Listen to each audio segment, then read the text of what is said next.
মণ্ডলের মামলায় কেন যুক্ত নয় শাহজাহান? প্রশ্ন।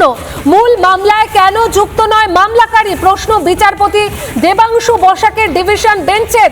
প্রদীপ মণ্ডলকে নৃশংস খুন শাহজাহান বাহিনীর সিআইডি চার্জশিটে নাম ছিল না শাহজাহানের।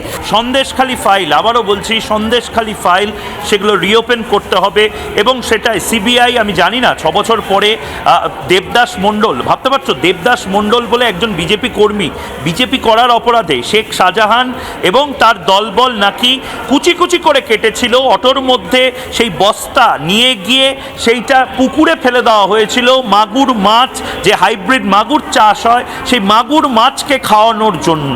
নৃশংসতার চূড়ান্ত পর্যায়ে শেখ শাহজাহান পৌঁছে গেছিল এবং পৌঁছাতে দিতে দেওয়া হয়েছিল মমতা বন্দ্যোপাধ্যায়ের মাথায় হাত ছিল বলে।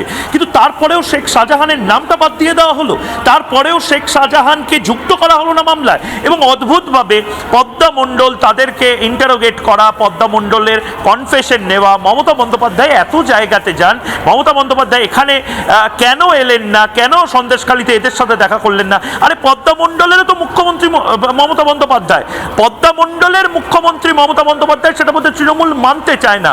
তৃণমূল বোধহয় ভাবে শেখ শাহজাহানেরই শুধুমাত্র মুখ্যমন্ত্রী মমতা বন্দ্যোপাধ্যায়।